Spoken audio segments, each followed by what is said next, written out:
Hi,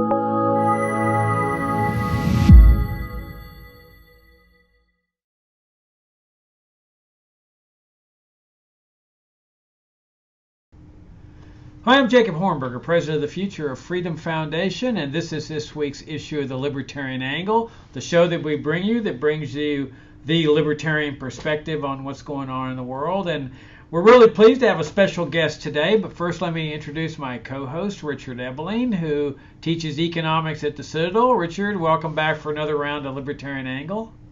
It's great to be here with you and our usual visitors and listeners and our special guest. Yeah, I got a special guest today, Jason Sorens, one of my heroes here in the Libertarian movement. Jason has played a leading role in one of the Libertarian movement's biggest movement things, the Free State Project in New Hampshire. And so, Jason, great to have you. Jason teaches economics at Dartmouth University, right, Jason? I actually teach political science. Political science, okay. Well, it's great to have you here. It's great to be here, you know, not many people know this, but Jacob, you're the person I count as introducing me to libertarianism back when I was a high school student. So you're kidding me. That's now public. Gosh, I'm really sorry I did that, Jason. I screwed up your entire life, huh? That's right. You know, it's nothing else was the same after that. Wow, that's really nice to hear. Well, okay, Jason, you have been the leading figure in one of the biggest political movements in the history of the Libertarian movement, and that's the Free State Project. So tell us a little bit about what the Free State Project is, how you got into it, how you started it, and so forth. Yeah, so the Free State Project was something I started when I was a graduate student. I was thinking about sort of the failures of the Libertarian movement to make traction at the federal level. During the 1990s, there was a bit of a libertarian moment when it looked as if maybe libertarian candidates would start to make some breakthroughs in some of these elections. There was a lot of excitement behind Harry Browne, at least certainly in 1996.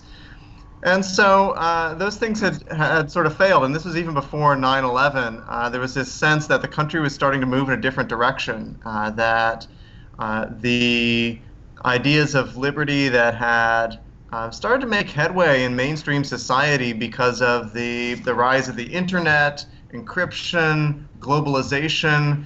There had been this sense that maybe the state was starting to shrink, and by 2001, that was clear. It was clear that we were going in the opposite direction. So I was working on my dissertation, which was on secessionist movements in Western democracies, so Quebec, Catalonia, Scotland, places like that. And one of the things I found is that regions with secessionist parties get more autonomy from the central government. And of course, the U.S. has gone in the opposite direction, become more centralized over time, less power for the states and localities, more for the federal government. But I thought, well, if international trends are any indication, that might be turning around in the U.S. So I thought, hey, why don't we focus on the state level? So I published an essay in an online journal called The Libertarian Enterprise, advocating a free state society, I called it at the time, to get people to agree to move to a single state that we would all choose together. And a lot of people were interested. About 200 people emailed me after that came out, and so we set up an online group, got together a statement of intent that people would sign, and once 5,000 people signed that statement of intent to the Free State Project, as we were now calling it, we would choose a state, and then we try to get 20,000 people to sign up to move to this state. And so we got 5,000 people to sign up after a couple of years, and we had a vote. We let people rank all 10 states that we were considering, all sort of low population states that were somewhat pro-liberty, and New Hampshire won that vote. It defeated every other state by a majority, and we have since then been trying to get people to move to New Hampshire. We hit 20,000 signatures a couple years ago, and I moved to New Hampshire myself about 5 years ago, and we've started to make a lot of headway here. All right, so you start out with a certain number of people that are voting on New Hampshire. And what is that, 5,000 people that are presumably have the right to vote, that have signed the petition, or how does that work? That's right. So the first 5,000 people who signed up had the right to vote on a state. Okay. And so the majority picks New Hampshire. And then at that point, everybody is asked to commit to moving to New Hampshire? At that point, we were trying to then get 20,000 signatures. And so once we got 20,000 signatures, people would have 5 years to move. Okay, but what ended up happening is a lot of people started moving right away after we chose the state. So when they sign that statement, the 20,000, they're essentially signing that they're committing to move to New Hampshire. That's right. All right. You sign up, you agree to move to New Hampshire within 5 years and to work for a society in which the maximum role of government is the protection of individual rights to life, liberty, and property. All right. And when was that statement signed? When did you reach the 20,000? We reached 20,000 about 2.5 years ago, February 2016. Okay. And do you have any feel at all as to how many people have moved to New Hampshire as part of this process? It's close to 3,000. Okay. So our rough estimate is about 2,700. Of course, we know that depends on people updating their addresses with us, and so the real number is probably a little higher than that. So I would assume that large block of libertarians would have somewhat of an impact in a low population state like New Hampshire. Is that right? Yeah. That's right. The idea behind the Free State Project is not that we're going to move a majority of voters into a place and just outvote everybody. I mean, it'd be great to get as many libertarians as possible, of course. But the idea is that they're going to be activists. They're going to support candidates. They're going to engage in education, media, nonprofits, homeschooling, and build up alternatives to the state, as well as getting involved directly in policy. So right now we have close to 50 Free Staters running for a state office this year, and we have about 20 who have been elected to the State House already. And there's a broader kind of libertarian caucus in the State House, including not just those who've moved, but also sort of native libertarians of about 80. So that's about 20% of the State House is now pretty much down the line libertarian, and I doubt you'll find that in any other state. And I think that's a result of the Free State Project. Yeah, that's very interesting. Yeah, go ahead, Richard. If I'd like to ask is that obviously those who are the older residents in New Hampshire and who have heard about your project and are either more traditional conservative Republicans or certainly Democrats of either sort of modern liberal or more progressive, they would probably be irritated at a minimum and upset about this in the maximum, that who are these outsiders who are going to come in and tell us how to live in terms of what government does or does not do. What's been the public reaction, or what has been the media reaction to this happening, and an arrival of at least maybe 3,000 new residents who have this in mind? Yeah, before you answer the question, Jason, let me weigh in on that, because Richard and I have been talking about open borders and open immigration that we support here at FFF, and this is sort of a variation on that all these immigrants from other states, libertarians, coming into New Hampshire. So what has been the reaction, as Richard asked, to this influx of immigrants of a libertarian nature into New Hampshire? Well, it's as you might expect, there has been some pushback. We became a bit of a political football right away because right before we chose New Hampshire, the governor of New Hampshire at the time, Craig Benson, who was a Republican, signed up as a friend of the Free State Project and lobbied us to choose New Hampshire. And he was the only governor of the states we were considering who did that. And he was kind of libertarian-minded. Unfortunately, he's no longer in office. This is quite a while ago. But as a result, the Democratic Party really hit him for that, and on the day we announced that we'd chosen New Hampshire, they issued a press release saying we wanted to abolish public schools and we were anti-family and wanted to legalize prostitution and everything else. And so we have actually had, a few years ago, there was a state rep named Cynthia Chase, another Democrat, who said, I believe that Free Staters are the single greatest threat our state faces. What we need to do is start reducing some of the freedoms we have so that they no longer want to move here. And the statement was so outrageous it got on national media, and that helped us sign up a lot of new participants. So, so we like it when they freak out like that. It's true. It's true. There has been pushback. Actually, the first Free Stater who's elected to the state house back in 2006 was a Democrat. So we have had a few Democrats, but they tend to get, the party sends out activists to wave signs and say, this is a fake Democrat. They're a secret Free Stater, anarchist, whatever.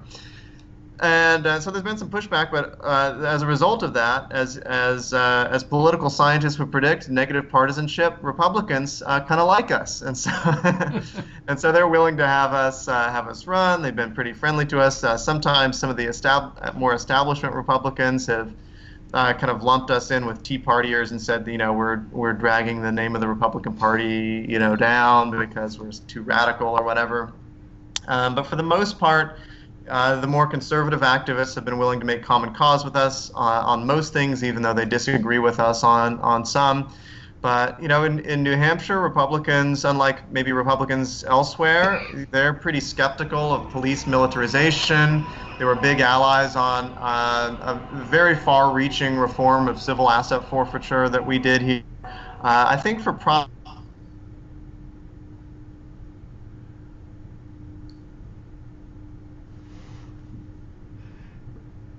Jason, we seem to have lost you. Richard, can you hear me? I hear you. He's frozen at my end. Okay. Well, that's not good.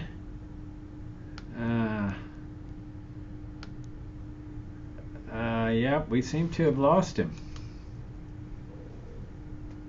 Yeah, I think. Huh. Yeah, we have left. Yeah. Let's see if we can get him back.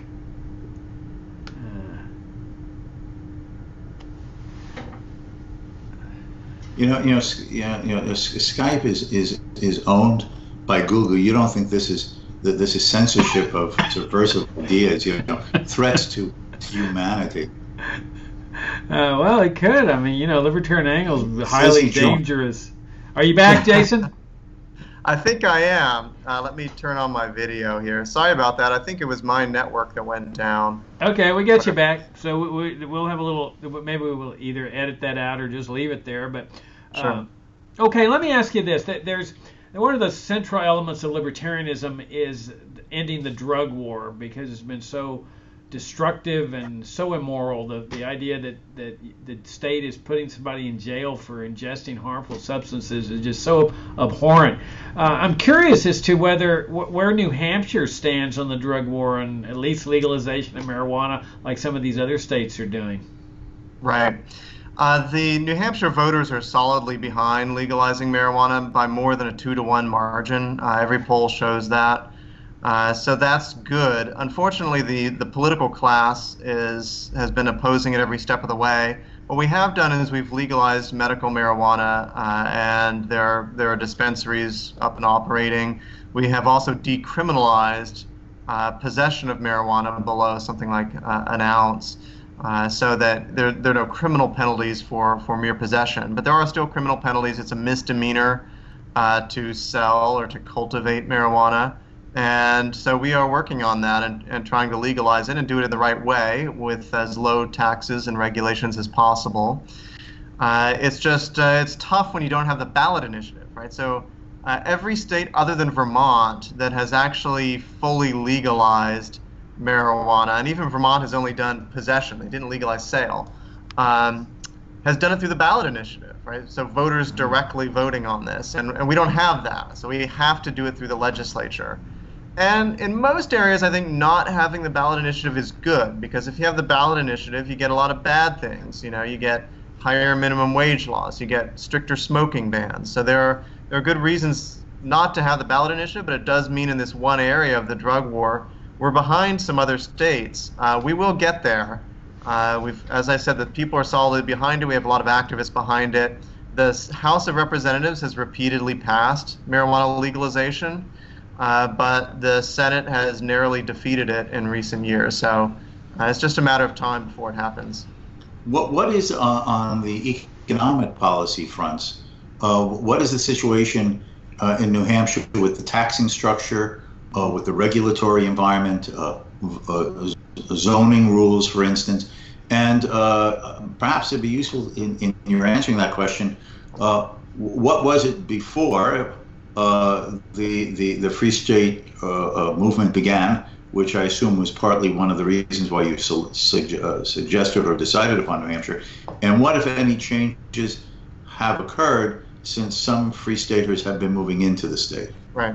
So New Hampshire was already quite good in fiscal policy before we chose New Hampshire. So the state has no general income tax or general sales tax. It's one of the lowest tax states in the country. The government workforce is quite small. Government debt is lower than average. Government consumption is much lower than average. Economic Freedom of North America rates New Hampshire as their #1 state for economic freedom. The Cato Institute study, which I work on, but we're not biased. You know, we run the numbers as they come up. My co-author Will Ruger and I, and we show that New Hampshire's #2 on overall freedom, economic and personal. So New Hampshire is very good on economic freedom by any standard. How New Hampshire has improved, I think we have seen significant improvements since the Free State Project chose New Hampshire. New Hampshire is the only state in recent years that has completely abolished its certificate of need law for new hospitals and new medical facilities. Most states have this requirement that's completely anti-competitive. We abolished that. And I think Free Staters had a big role in that.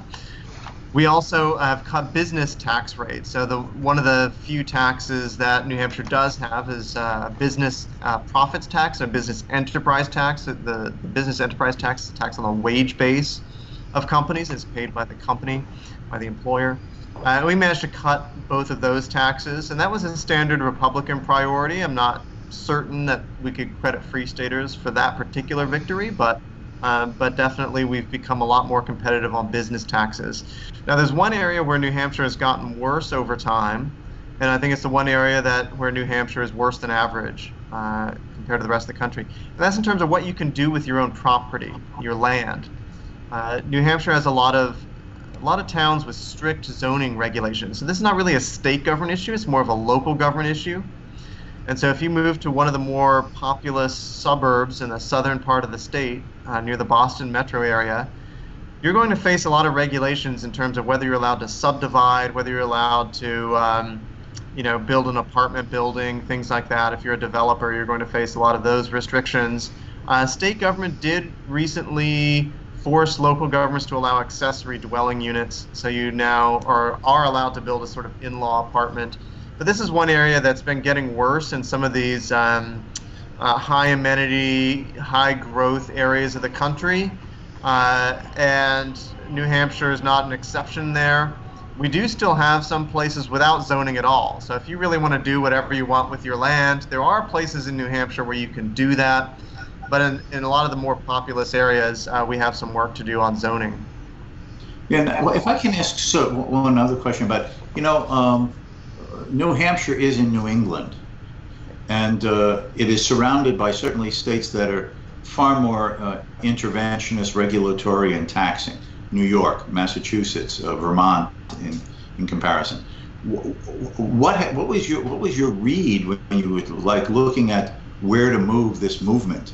What seems to have been working on the people of New Hampshire that they stand out as an outlier in this part of the country to have policies, as you were saying, that were already in relative terms far more freedom than the surrounding states?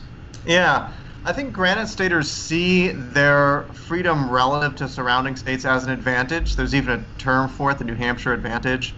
And they realize that having low taxes and relatively low regulations on entrepreneurs has been an advantage for the state, and that's why people have moved to the state. New Hampshire is the same land area as Vermont, but more than twice the population, because people have been moving here over the last 4 to 5 decades for that relative freedom. There are a lot of conservatives in New England, not the same as libertarians, but most conservatives tend to be with us on economic issues. And they've moved to New Hampshire. So the towns that are the most conservative in New Hampshire, maybe contrary to popular conception, are the towns along the Massachusetts border. Why? Because all those conservatives from Massachusetts hop the border to live in New Hampshire. So actually the Massachusetts residents who moved to New Hampshire are relatively conservative. The reason why the state moved left from about 1984 to about 1996 is that we got a lot of people moving from further afield, from New York, from New Jersey, from Maryland for the jobs, and they were tended to be more liberal. And so there was this conception that New Hampshire used to be this rock-ribbed, conservative Reaganite state. Now it's a purple state. Maybe it'll continue moving in that direction. But if you look at the trend since 1996, it's been flat. New Hampshire hasn't moved any more left. And I think, again, the reason for that is that there are still conservatives in the Northeast, and New Hampshire stands out as the place for them to move to, and the people who are already here don't want to ruin that New Hampshire advantage. Right. Jason, as I understand it, the structure of the Free State Project is a nonprofit foundation. Is that right? 501c3? That's right. All right. Yes. So when a person moves to New Hampshire, is there some type of organizational structure for the Free Staters, or are they just sort of on their own at that point? And how does that work? Yeah, there is an organizational structure, although it's a loose one. So we know that that libertarians aren't great at taking orders, and that's a good thing. And so we're not commanding people what to do, whom to vote for. We're not endorsing legislation because we are an educational nonprofit. Most of our resources actually go into our 2 annual events, New Hampshire Liberty Forum in the winter and the Porcupine Freedom Festival in the summer. The porcupine is our mascot. And those are educational events and great fun as it happens, and a lot of people come to those events from out of state. But what people can plug into when they get here is our network of local groups. So we have these regional groups in every part of the state, and they hold regular meetups. And then there are also meetups for specific interests. So there are Bitcoin and cryptocurrency meetups around the state.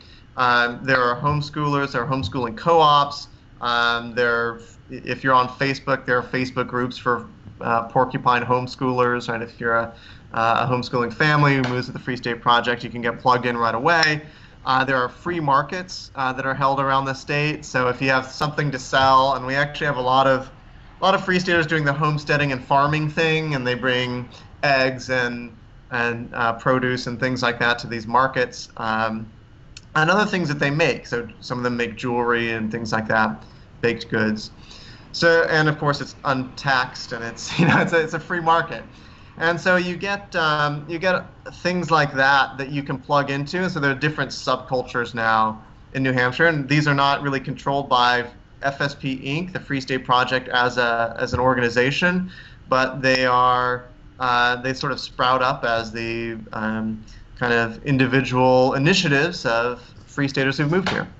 Now, if I can sort of parallel to this, is that you obviously made the decision to move to New Hampshire. You, as you were saying, are teaching political science at Dartmouth University. Mm-hmm. Dartmouth is not known normally as a hotbed of conservative or libertarian thought. In any of the social science fields, whether it be political science, economics, and so on. So I was wondering, how did you get your job? B, what has the response or attitudes of your fellow faculty members have been, since you obviously have a degree of a high profile doing this and doing some things with the Cato Institute? And how do you generally find the intellectual environment there vis-a-vis your own views? Yeah, that's a great question.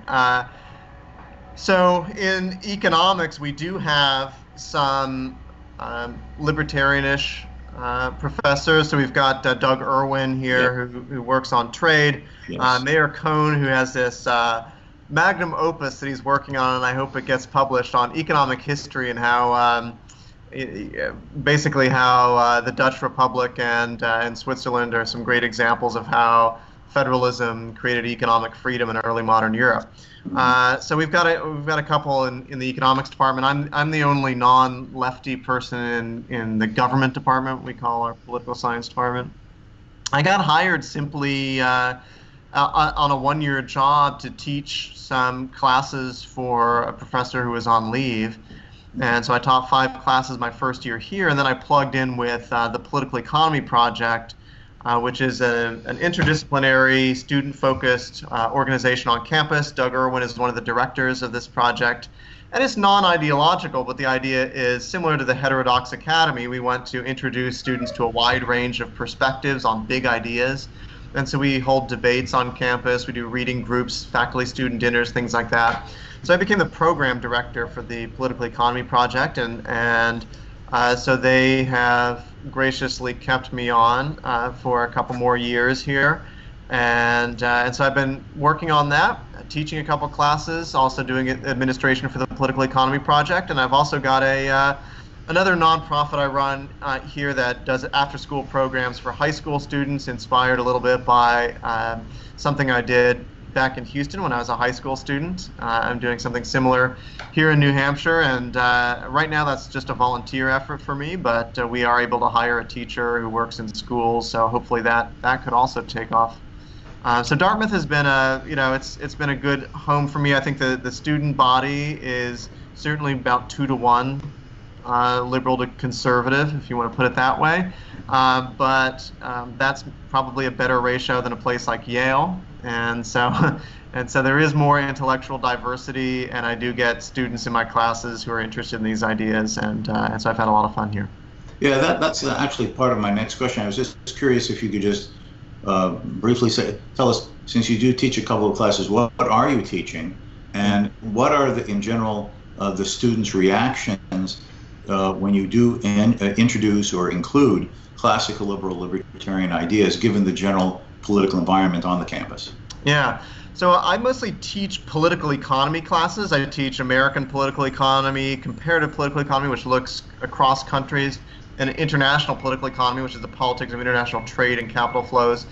So those are some courses I teach, and also actually at the urging of some of the faculty in the government department, I now teach a political philosophy class on libertarianism. So they thought this would attract students. Most of my fellow faculty in the government department, although they don't agree with me, they think of me as a curiosity, and they want to sort of leverage that curiosity for the advantage of getting more students. So I have taught that class twice now, and it's been a great experience. I get students from different ideological perspectives, but they're all open-minded and want to learn about libertarianism, and so that's a very fun class to teach. And occasionally, there are students who have their minds changed. One of my anonymous student evaluations one year said something like, the question was, how has this course affected your intellectual development? And the student said, well, I'm a libertarian now, so there's that. I didn't know who it was, but that's not the goal, of course, as a teacher. As you know, Richard, our goal is not to make converts in the classroom, but it's to introduce students to ideas, introduce them to critical thinking, and if they are open-minded, it's a great sign when they do soak up some of these ideas. Well, yeah, there is occasionally the power of logic in reality.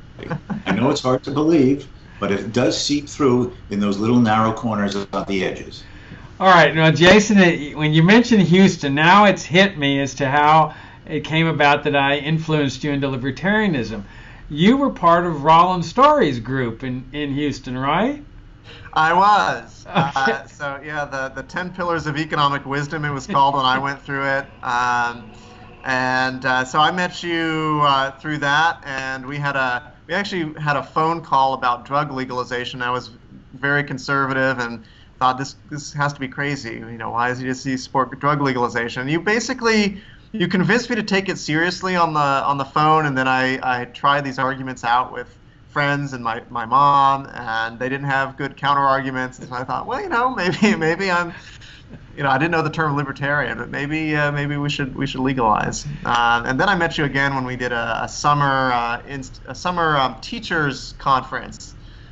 And I was interning there, and that was a lot of fun. They brought in you and Ron Paul and Charles Murray and lots of other kind of big names in the movement, and that was another intellectual education for me. Yeah, this guy was a fascinating guy, and Richard certainly had exposure to Rollins' story. He was a retired oil company executive, and he was libertarian, conservative, free market advocate, and he formed this group called the Free Enterprise Education Center, I think. Right. And he started bringing us libertarians. I was living in Dallas. Richard was living in Dallas. I think Richard went down there and spoke at one of Rollins' conferences. I think I did twice. Yeah. Okay. And these were conferences he was having for public school teachers, like summer conferences. Right. And guess who else was there? That's where Ted Cruz was, the U.S. Senator from Texas. So it's like, what happened here? How come you turned out libertarian and he turns out to be this disastrous conservative? Yeah, I don't know. He went through a few years before I did. But yeah, and apparently they're doing something completely different now. Roland Story's passed on, but Winston Elliott, his group is still going, and now it is very forthrightly conservative.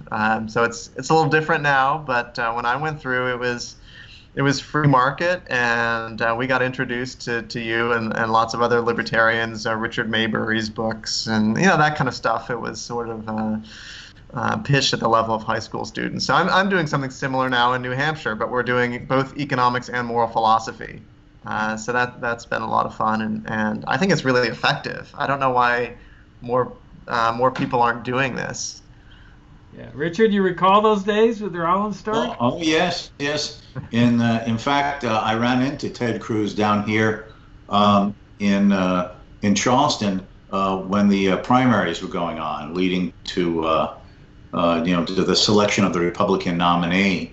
And I mentioned that I believe that we had a mutual friend in Roland's story, and he was very gracious and smiled, and remembering that when he was, in a sense, Roland Story's protege. He was Roland Story had taken him, one of the young people he'd taken under his wing.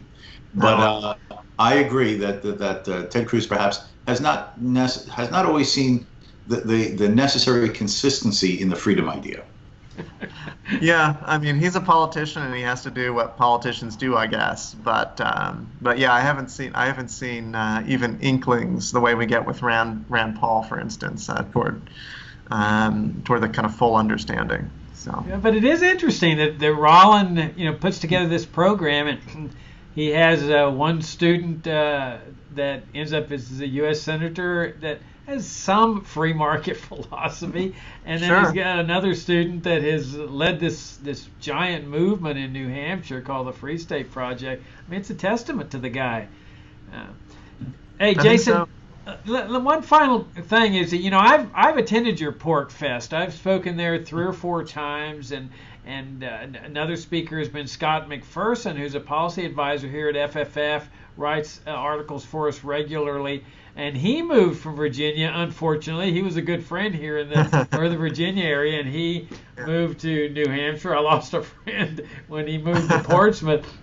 But he has spoken at Pork Fest. So, and we've had a great time. I mean, it's this sort of the freewheeling week of camping out and lectures, and there's salsa dance lessons and dodgeball playing, and I mean, it's just really a nice, comfortable environment. This beautiful, beautiful valley with mountains all around. So why don't you tell us a little bit as we wrap up here what Pork Fest is about and what your Winter Fest is all about, so people can, if people are interested, they can find out more about it and attend it.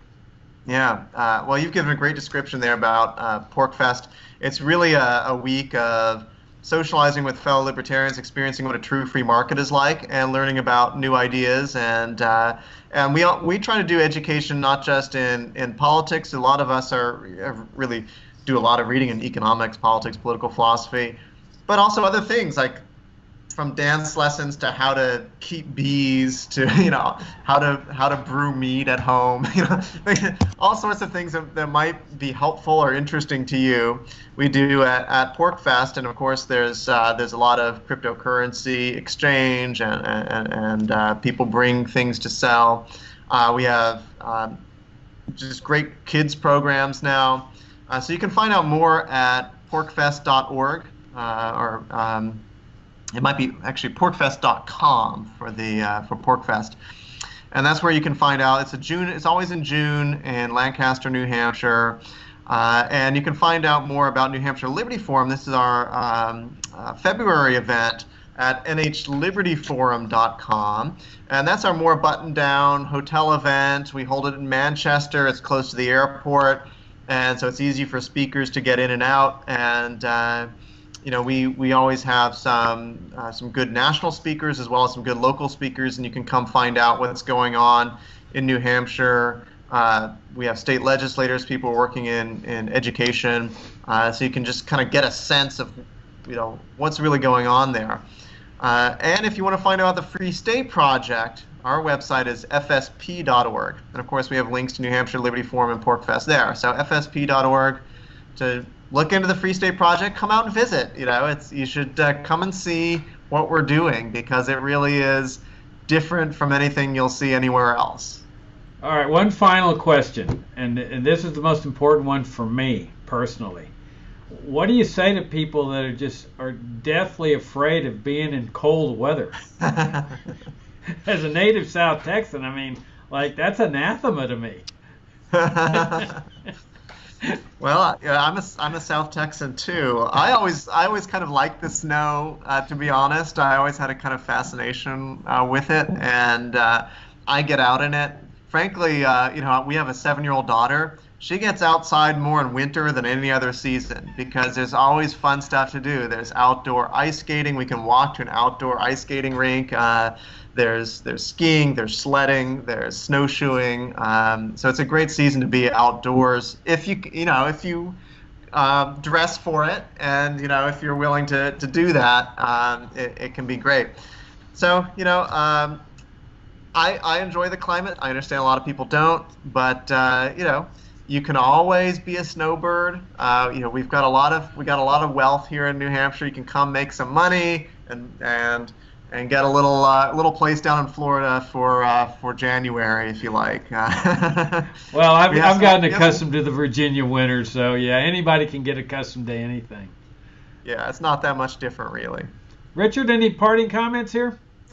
Yeah, I just want to say that I've known about the Free State movement actually probably since the beginning of this century, the 21st century. Right. When I was teaching at Hillsdale College, I was the Mises professor there for a good number of years. There was a woman whose husband, I'm forgetting her name, whose husband was part-time teaching, I think in political science there. And she was very actively involved in the Free State movement. That would have been Elizabeth McKinstry. Thank you. That's correct. And I remember also we had a common interest in Burt Bacharach music. For those old enough to remember who he was as a songwriter. But anyway, the look of love and that type of thing. Right. Anyway, but she's the one who actually first told me about it and was very enthusiastic and was in communication with people and trying to organize things when it was still really a relatively early movement. And I just think that it is great that this is an example of the spontaneous order, people from the ground up rather than government from the top down, deciding on a set of ideas matters, forming a voluntary association, and making a decision, as Jake was saying at the beginning, to undertake immigration to escape from more oppressive states in the United States, to move to a less oppressive one, with the goal of trying to make like a little cloistered area of an area of liberty, or at least greater liberty, as an example of what could be done and why it should be done. Yeah, we've got to start somewhere. I think we're the kind of fulcrum for regaining liberty in this country and in the world. And by the way, Gardner Goldsmith, I believe you may know, he's here in New Hampshire, and he says hello. He's actually he's our teacher for my nonprofit in high school. So lots of connections all the way around.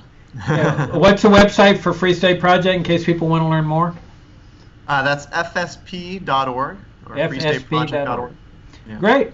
Well, Jason, it's a real honor to have you. One of the criticisms we've gotten over the years here at FFF is you guys talk about ideas and philosophy and principles, but what can we do? What can we actually do? And we've kind of refrained from advocating what people should do or not, but you've actually gone and done something here, and you've given people an opportunity to get involved. So it's an honor to have you on the program, and it's great to see you. Well, it's been an honor for me, so thanks for having me on. All right, thanks so much. Let me just say that too. It's great to have you on. Thank you very much.